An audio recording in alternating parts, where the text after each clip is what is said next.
Bismillahirrahmanirrahim. Assalamualaikum warahmatullahi wabarakatuh.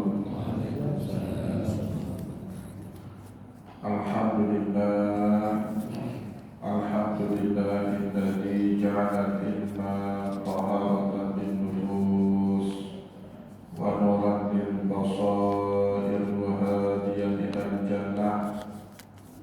Asyhadu an la ilaha illallah wahdahu la syarika lah wa asyhadu anna Muhammadan abduhu wa rasuluhu shadiqul burhan.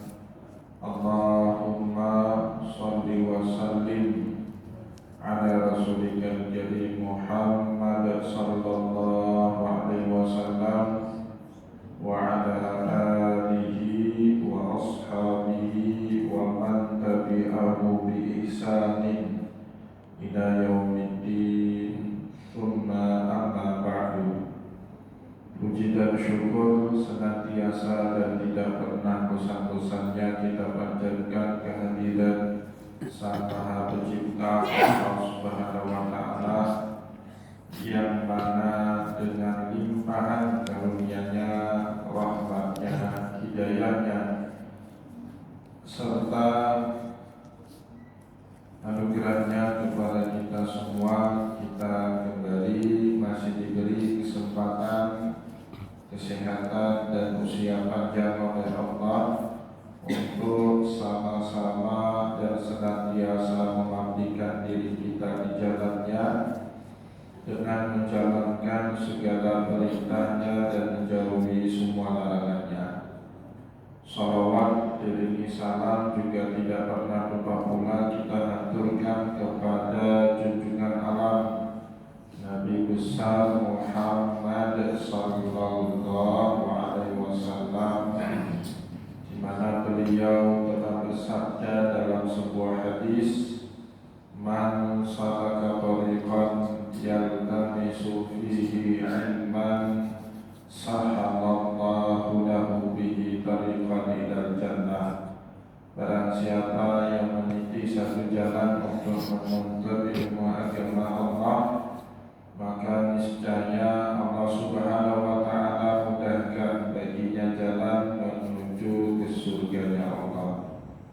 Bapak Ibu kaum muslimin dan muslimat, jamaah salat subuh yang diberkati oleh Allah, mari pada kesempatan subuh yang penuh dengan keberkahan ini, setelah kita libur di awal Syawal dalam memperingati Hari Raya Idul Fitri, dan insya Allah pada kesempatan subuh kali ini kita kembali melanjutkan pengajian kita dengan kitab Al-Muqaddimah karya Imam Ibnu Khaldun rahimahullahu ta'ala anhu. Dan sebelum kita kembali melanjutkan bacaan kita dengan kitab Al-Muqaddimah, izinkanlah saya terlebih dahulu pada kesempatan subuh ini, berhubung masih dalam bulan Syawal, masih suasana Lebaran, izinkanlah saya untuk mengucapkan kepada Bapak Ibu sekalian, minal a'idin wal faizin, taqabbalallahu minna wa minkum shalihal a'mal wa kullu amin wa antum bi khairin. Semoga dengan amalan dan ibadah yang telah kita lakukan, Allah Subhanahu wa Ta'ala berkehendak menghapuskan dosa-dosa kita, amal soleh dan ibadah kita diterima di sisinya Allah, dan dijadikannya kita orang-orang yang muttaqin. Amin ya rabbal alamin. Bapak Ibu kaum muslimin dan muslimat, jamaah salat subuh yang diberkati oleh Allah, insya Allah pada kesempatan subuh kali ini kita akan melanjutkan bacaan kita dengan kitab Al-Muqaddimah karya Imam Ibnu Khaldun. Kali ini kita akan membaca pembagian jiwa manusia dalam kaitan atau hubungannya dengan penerimaan manusia itu terhadap ilmu pengetahuan. Ya, jadi ilmu itu diterima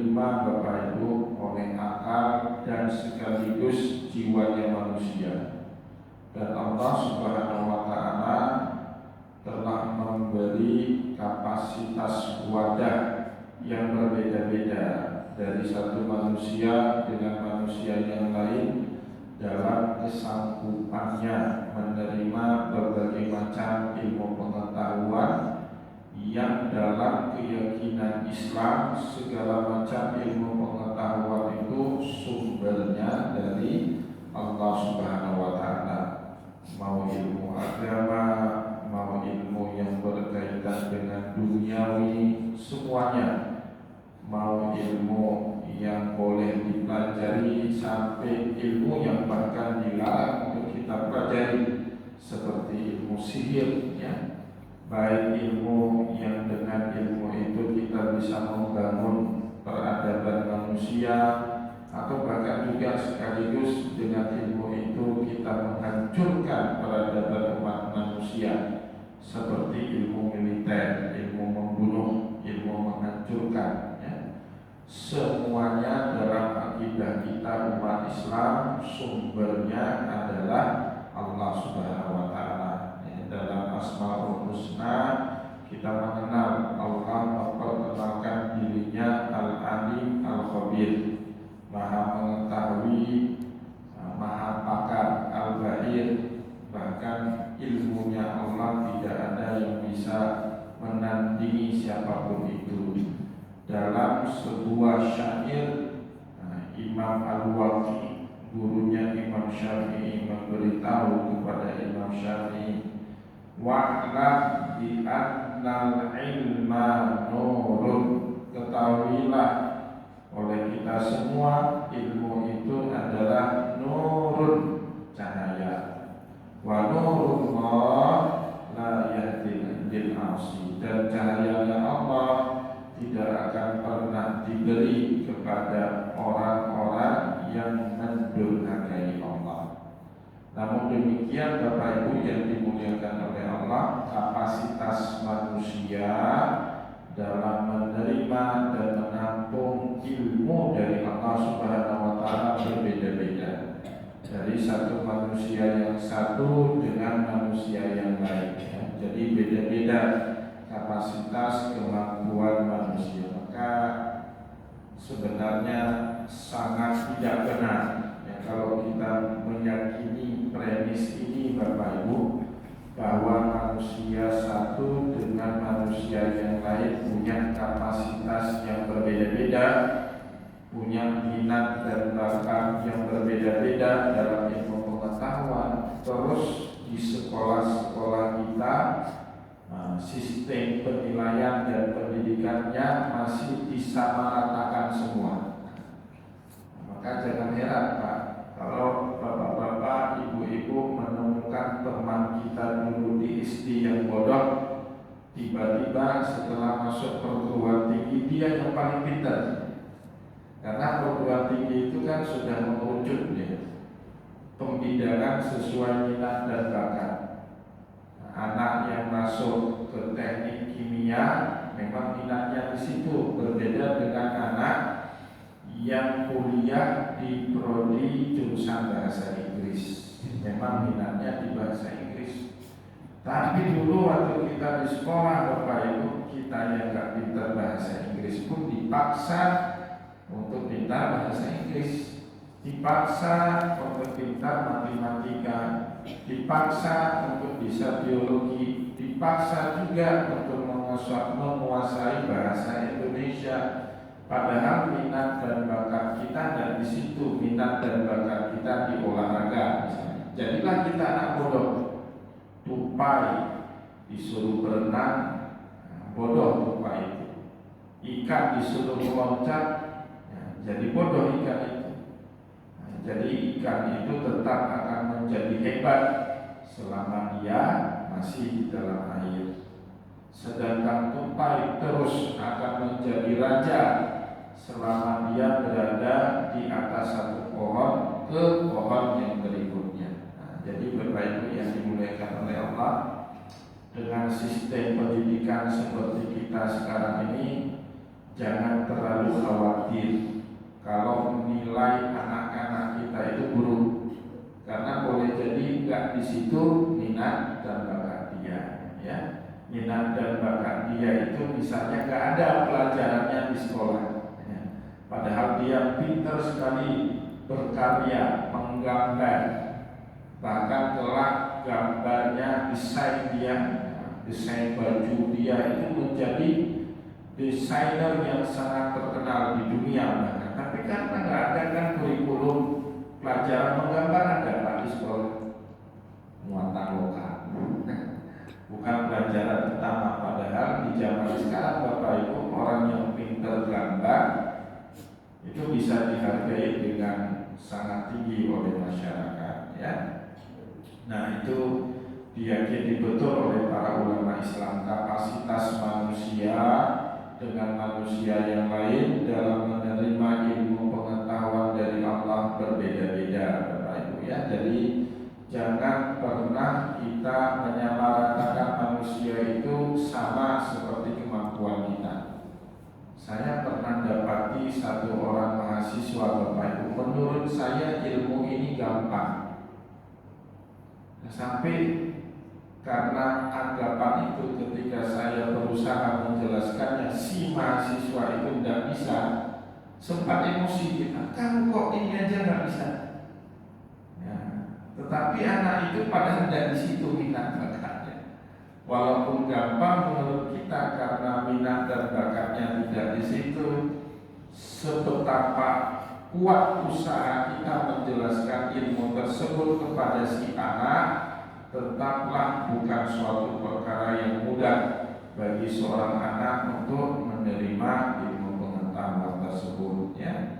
Jadi Bapak Ibu, harus ada jiwa besar, harus fair kita dalam menilai kondisi ini sehingga kita tidak mudah marah, tidak mudah menyepelekan orang, menghina orang lain, bodoh, ya. Padahal minat dia tidak di minat yang kita tekuni, ya. Maka dalam satu pepatah Imam Ali bin Abi Thalib mengatakan, la tahkiranna man dunaka, jangan pernah kita menghina orang lain yang kemampuannya tidak seperti kita.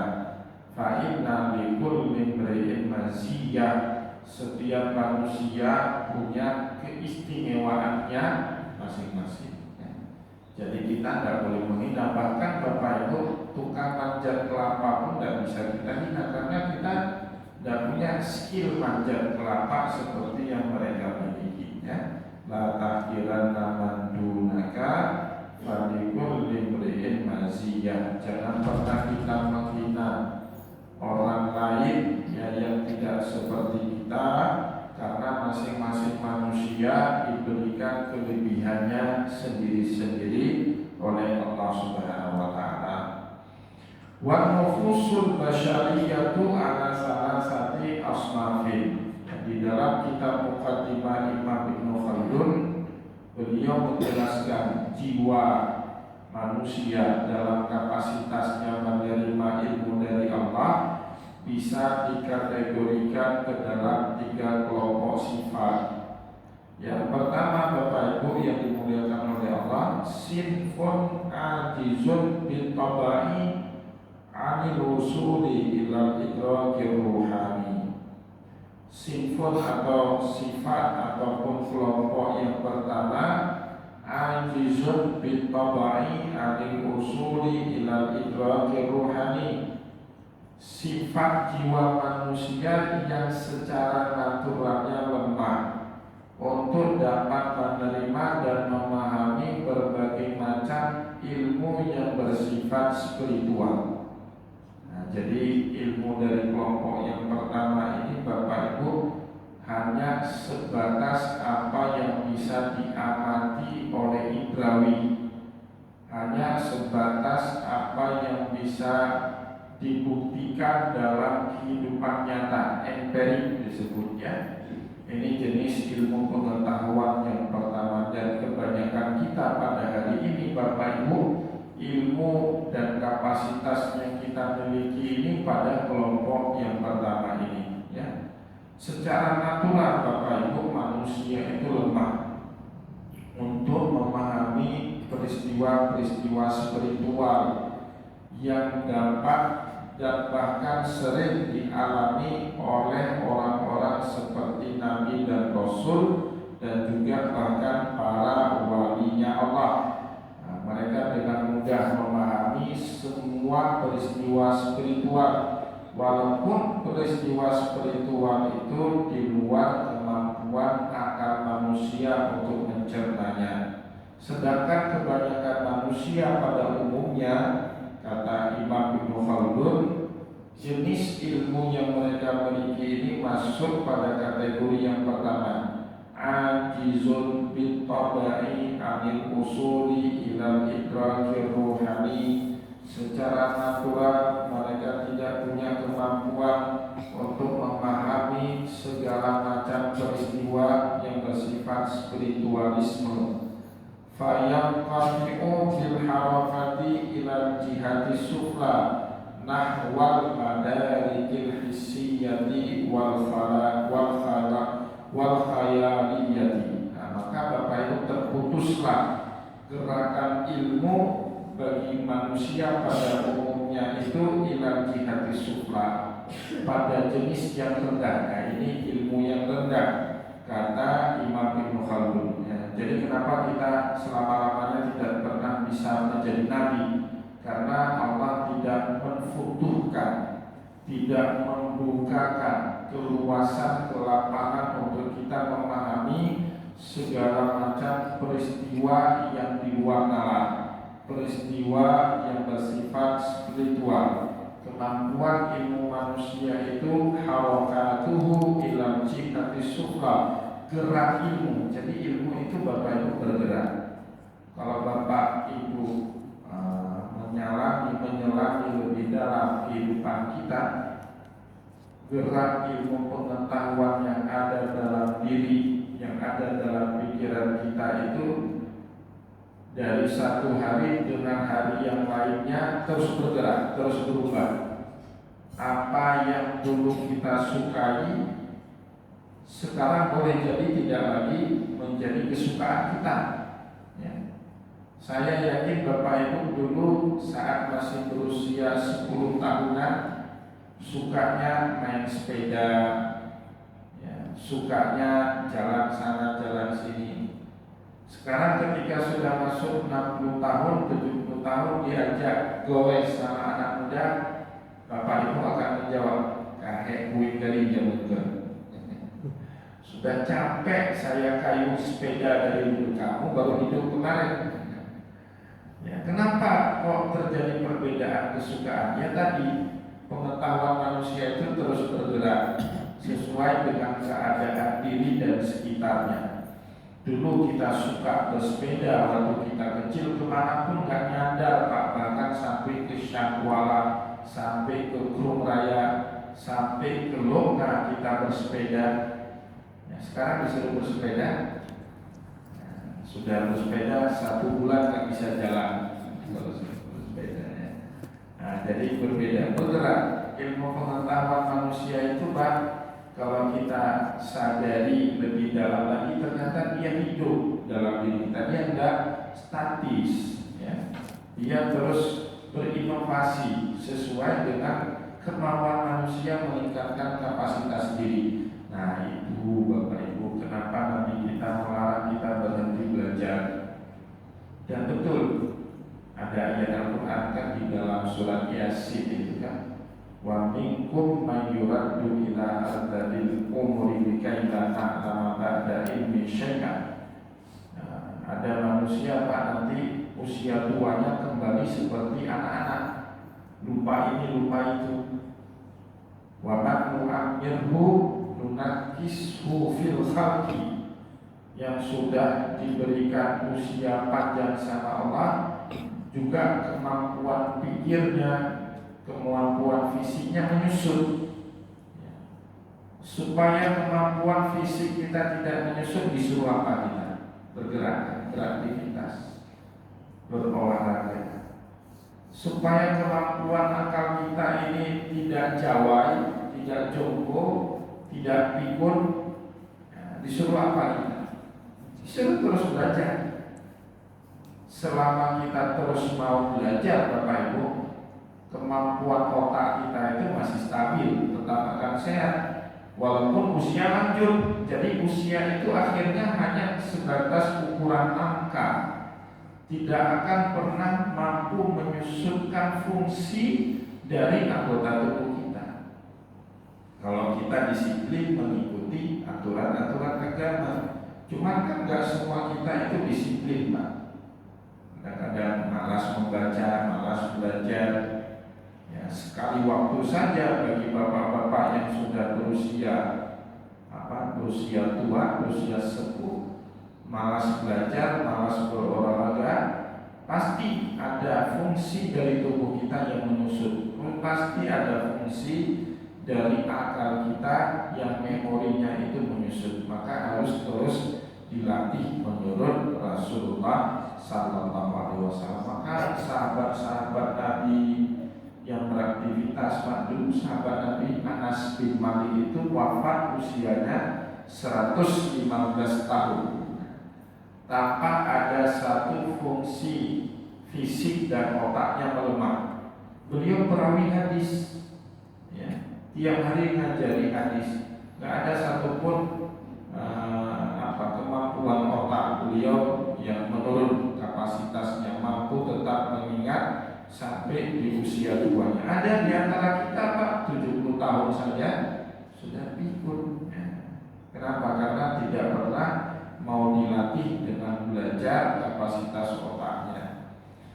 Nah Bapak Ibu yang dimuliakan oleh Allah, kelompok jenis pengetahuan pertama ini ilmunya itu hanya sebatas nahwal madarikil isiyati wal khayaliyati. Kemampuan menalar dia itu hanya sebatas isiyah, apa yang dapat dipahami dan dicerna oleh indrawi. Jadi ilmu yang bersifat empirik, yang dilihat, yang bisa diamati, yang bisa didengar, yang bisa dikecap, yang bisa diraba, hanya sebatas ilmu pengetahuan itu. Lahirlah ilmu biologi. Ya, setelah manusia mengamati jenis-jenis makhluk hidup yang beraneka ragam, ada manusia itu sendiri, ada hewan, ada tumbuhan, ada mikroba. Manusia menyimpulkan ilmu yang mempelajari berbagai macam jenis makhluk hidup di alam semesta ini dituangkanlah dalam ilmu yang disebut dengan biologi. Ada juga setelah manusia amati alam semesta ini tersusun dari banyak unsur. Ada unsur tanah, ada unsur cairan, ada unsur gas. Unsur tanah itu nanti terbagi lagi. Ada H2O-nya di situ, ya. Ada oksigennya, ada karbon dioksidanya, ada mineralnya. Mineral nanti terbagi lagi. Ada emasnya di situ, ada batu bara macam. Nah, manusia akhirnya menciptakan satu ilmu pengetahuan hasil pengamatannya terhadap unsur-unsur yang membangun alam semesta, namanya ilmu kimia. Jadi kalau biologi mempelajari tentang makhluk hidup, ilmu kimia, ilmu yang mempelajari berbagai macam unsur. Makin dalam ilmu kimia dipelajari manusia, bisa menciptakan berbagai macam jenis produk yang hari ini kita pakai, Pak. Terutama industri petrokimia, pupuk, ya, semen, itu kan awalnya dari kimia dasar, Pak. Ketika manusia memahami, oh ternyata tanah kapur bisa dijadikan semen, beda dengan tanah liat cuma bisa dijadikan batu bata. Nah, itu kan kemampuan akal manusia. Tetapi ilmu ini walaupun menurut kita sudah canggih sekali, ya, di dalam peradaban Islam itu ilmu kasta utama. Belumlah ilmu yang bisa mampu mengantarkan kita selevel dengan ilmu yang dimiliki oleh para nabi dan rasul. Nah, itu disebut dengan al-madarikul hissiyah, kemampuan empirik, kemampuan indrawi manusia, wal khayaliyah, dan kemampuan konseptual imajinatif manusia. Nah, ilmu sastra misalnya Pak, puisi dibuat, ya, mampu berimajinatif meskipun mungkin dia tidak pernah merasakan patah hati, tapi bagi seorang sastrawan dia bisa membuat puisi-puisi yang cukup indah yang mewakili perasaan orang yang sedang patah hati. Bapak Ibu bukan sastrawan, baru ditalak atau digugat cerai sama istri tercinta karena pergi dengan laki-laki yang lebih kaya. Itu nasib laki-laki miskin. Nasib laki-laki miskin itu ditinggal atau digugat cerai sama istrinya, ya, patah hati, sedih. Tapi karena dia tidak punya al-madarik al-khayaliyah, kemampuan imajinatif, walaupun dia ngalami patah hati, dia tidak pernah bisa buat puisi. Pak Irwandi pernah kan patah hati? Pernah. Tapi karena nggak pinter buat puisi, nggak pernah kita dengar puisi dari Pak Irwandi. Tapi orang seperti W.S. Rendra, ahli puisi, sastrawan, patah hati, dia buat puisi. Atau bahkan dia nggak pernah patah hati misalnya, tapi dia punya kemampuan itu, nah, dia bisa buat khayaliyah, kekuatan imajinatifnya. Ya, seorang arsitek menggambar dari imajinasinya, ini kayaknya rumah yang bagus begini, tempatnya sedikit tinggi, warna kuning ini cocok digabungkan dengan warna putih. Itu kan dari kemampuan imajinatif dia. Nah, jadi maka Bapak Ibu yang dimuliakan oleh Allah, pada level yang pertama ilmu manusia itu hanya terbatas kepada kemampuan indrawinya dan kemampuan imajinatifnya. Nah, kembali kepada kaitannya dengan pembahasan kita di bulan suci Ramadan, sihir itu Bapak Ibu yang dimainkan itu kekuatan imajinasi manusia yang kemudian dimanipulasi oleh sihir, ya. Nah, maka disebut di dalam Al-Quran pada saat penyihir-penyihirnya Fir'aun itu melempar tali, melempar tongkat, fa takhayyala ilaihi annaha tas'a. Jadi termanipulasilah pikiran orang-orang yang melihat seolah-olah tali dan tongkat benda mati itu seolah-olah hidup. Nah, itu yang dimainkan. Jadi pandangan manusia atau kekuatan imajinasi manusia itu mudah dimanipulasi Bapak Ibu bagi orang yang punya ilmu imajinatif yang lebih baik daripada imajinasi kita. Bapak Ibu pernah dengar pembohong ngomong? Biasanya pembohong itu mulutnya manis Pak, ya. Kalau orang jujur biasanya mulutnya hambar. Kalau kita dengar pembohong, terutama ibu-ibu ini terkena tukang gombal, kan jatuh cinta ibu-ibu sama seorang laki-laki buaya darat. Padahal manisnya cuma di mulut. Kenapa bisa tertipu Pak? Nah, itulah yukhayyalu ilaihi min sihrihi annaha tas'a. Terkhayalkan dalam imajinasi kita seolah-olah benda mati itu menjadi hidup. Dua ilmu manusia ini Bapak Ibu belum cukup untuk membuat kita terjauhi dari semua tipu daya manusia. Ada orang pintar kena tipu gaibon, kena tipu investasi bodong, ada nggak Pak? Banyak. Profesor pun banyak itu, rugi ratusan juta rupiah, tertipu dengan investasi bodong. Bapak Ibu jangan jauh-jauh lah, kita lihat tongkat Pak, berada di air yang jernih, seolah-olah tongkat itu bengkok, ya kan? Seolah-olah bengkok dia. Padahal waktu kita tarik tongkat itu lurus, nggak bengkok. Maknanya apa? Mata manusia itu tidak bisa dipercayai seutuhnya. Kadang-kadang kita salah dalam mengamati. Maka orang Aceh dulu Pak melarang melamar anak gadis orang di tengah malam. Karena biasanya mohon maaf ibu-ibu, perempuan ini cantik dia kalau kena sinar bola lampu. Tapi kalau sudah kena sinar matahari, hilang kecantikannya. Ya kan? Maka dilarang kalau beli sesuatu yang lamaran gadis orang dulu dilarang malam hari. Takutnya apa? Kita salah lihat. Ya, tidak seperti yang kita inginkan. Waktu lihat di pagi beda rupanya, di malam hari kok lebih lagi beda rupanya. Nah, jadi mata pun menipu Bapak Ibu. Lihat pesawat terbang di bandara besar sekali, mobil Pajero kita yang besar itu nampak kecil kalau kita parkirnya di samping pesawat terbang. Tetapi ketika pesawat terbang itu sudah mengudara berjarak jauh dengan kita, kelihatannya kecil. Akan menipu pandangan itu. Nah, ini Bapak Ibu jenis ilmu yang pertama yang tidak seutuhnya mampu menjaga manusia aman dari segala macam bentuk jenis tipu daya. Nah, maka jangan heran Fir'aun dan rakyat-rakyatnya melihat tongkat, melihat tali, yuhayyalu ilaihi min sihrihi anna atasna, seolah-olah dia hidup seperti ular yang siap menerkam siapapun. Tapi di matanya Nabi Musa dia tetap tongkat dan tali biasa.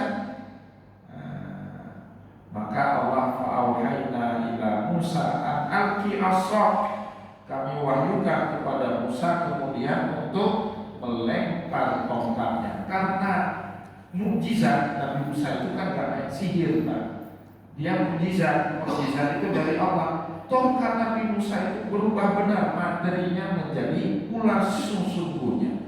Ular sungguhan itu, bukan menkhayalkan seolah-olah seperti ular, bukan Bapak Ibu. Yang dilakukan oleh Nabiullah Musa alaihissalam ular sungguhan, maka kalahlah sihir dengan mukjizatnya Nabiullah Musa alaihissalam. Ya. Jadi saat Nabi Muhammad misalnya membelah bulan itu benar-benar terbelah, bukan seperti triknya penyulap. Penyulap kan trik itu Pak, punya koin, tiba-tiba hilang koin di tangannya. Itu kan trik sulap dengan kecepatan tangan, uangnya masuk ke dalam kantongnya ini. Nah, kemudian dengan trik sulap keluar di sebelah tangan kanannya. Nah itu trik. Mukjizat bukanlah trik.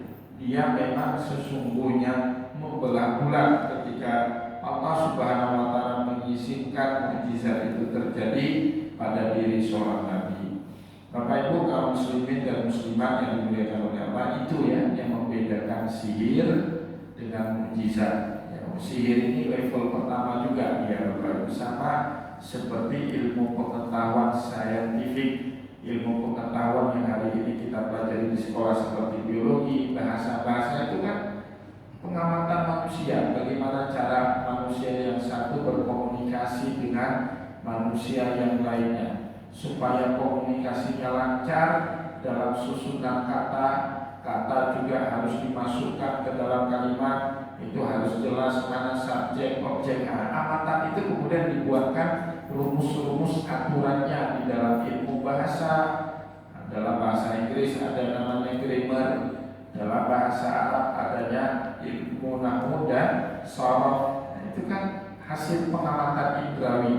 Mendengar orang lain ngomong, kita kemudian buatkan skema skenario-nya, jadilah ilmu bahasa. Insya Allah Bapak Ibu yang dimuliakan oleh Allah, kita akan melanjutkan kembali bacaan kita ini pada pertemuan yang akan datang. Semoga apa yang telah kita sampaikan pada kesempatan subuh kali ini bermanfaat kepada kita semua, dan moga-moga ilmu kita ini tidak hanya sebatas di level yang pertama ya.